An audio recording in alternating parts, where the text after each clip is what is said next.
Hi there, I'm John of John's Carnivorous Plants. This is my indoor nursery, and today we are going to talk about how dry should you keep a Pinguicula. Now, this is a kind of a little bit of a loaded question in that it depends very much so based off of what you're growing your Pinguicula in. So butterworts can be a little bit touchy depending on where they come from and also time of year and how they like their watering. So this is going to be me trying to remember to address all of the various different kinds. So the butterworts that you'll find in the southeastern portion of the United States, so like Pinguicula lutea, Carula, um, primifolia, etc. These are swamp-loving plants that are considered semi-temperate. They can be flooded, and they love growing in extremely wet habitats, like much wetter than most other Pinguicula. So whenever you're looking into buying a Pinguicula, it is very important to know where does it grow naturally. Because these bog-loving pings that can handle being underwater for long periods of time are much different compared to, and then even then, like not all of them handle being underwater as well as, others, like planifolia, like likes being on the edge of water, doesn't like being underwater. There's a lot of, birth in my statements here. So you gotta take it with a grain of salt. But whenever we talk about the Mexican pings, they will reduce in size, and you'll literally see like the older leaves will very quickly start rotting. Well, not rotting, but like they'll brown off and die off rather quickly, and you'll be left with just a very tiny little like uh, ping that just this central growth point is actually the only part that's still alive.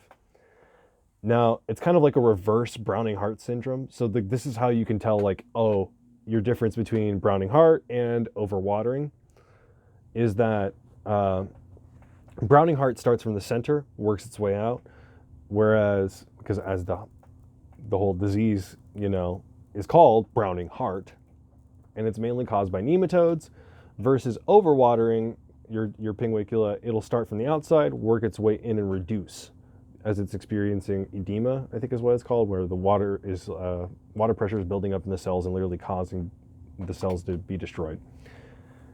Just like us, we can't drink, an infinite amount of water in a day. You literally will suffer from water poisoning because of your electrolyte balance getting thrown off. Plants also have varying levels of tolerance to water, and Pinguicula are no exception to that. Outside of, like I said, the asterisk, there's some in the southeastern United States that are much different than the rest. But generally speaking, almost all of the other Pinguicula from around the world, they like their medium to be moist and then dry out. So like with me, I got them in trays right now, and I let the tray dry all the way to the bottom of the tray, but the sand perlite mix that they're in never gets dry. Okay, so it'll moisten down and it barely feels wet to the touch. Perfect time for me to start watering again. Once you go beyond that and they start drying out, then they start getting crispy and don't look so nice. So it's definitely a fine balance of finding just how much water you can give it before it starts stressing out, and then trying to stay below that line until then. Now, there are like exceptions to even like when you water your plants. Come wintertime, pings will reduce for the most part, and this is a very big generalization. Like they go through a succulent or winter phase, as people would like to call it, in which they drastically reduce in their size on their own, and it's not like, oh, it's dying out or anything. You notice it because the leaves will actually change their shape, and they'll be much more tight and compact, literally like a succulent, hence the name, the succulent phase. And they will be very tight and dense. At this point, you want to reduce watering. And generally, it's usually in the wintertime, whenever lighting gets, lower, or, other environmental factors can trigger this. At that point, you want to reduce watering. So it still stays moist, but you can go a day or two between, the tray drying out until you refill the tray again. Just because they're much more prone to rot, and you'll notice it because like Pinguicula rot is very uneven whenever a ping is actually rotting. Like it won't just be just the outside leaves and then slowly work its way in. It'll literally be on one side of the plant and then work its way over. It's very weird and interesting to see a ping rot. Trust me, I've seen quite a few of them do it over the years. Now, this is also like a kind of a thing of like, oh yeah, overwatering can be mistaken for browning heart. And I see why people think that, because if you overwater your pings, it does make a better environment for nematodes to get into your substrate and then also attack your ping. Because nematodes, generally speaking, like a much wetter environment. So if your ping is already stressed out, it's sending off all those nice hormones and whatnot that the nematodes are like, ooh, dinner. So they go rush and go try to eat it. So it's very easy for somebody who's not versed in seeing Pinguicula disease to be like, oh, my overwatered ping is having browning heart, or oh, my browning heart ping is, like, my ping is dying from overwatering, whenever it's actually browning heart.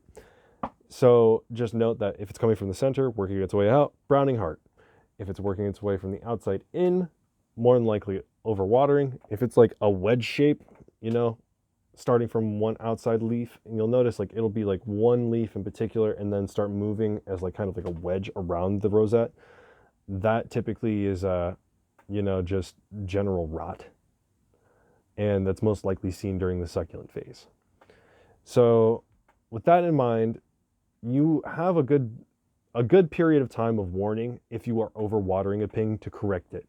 They generally like more humidity than they do actually being like sopping wet. So try to give more humidity and then reduce the amount of watering.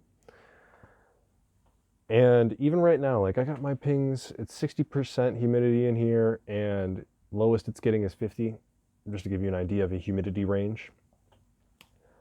I hope that this was somewhat informative and you've gleaned something out of this. If you did, please like, subscribe. You can join the Carnivorous Plant Discord. There's a link down in the description below, as well as you can go to my website and buy a plant from me. It helps support this channel. It helps me keep doing this. Thank you so much for watching, and I hope to catch you on the next one.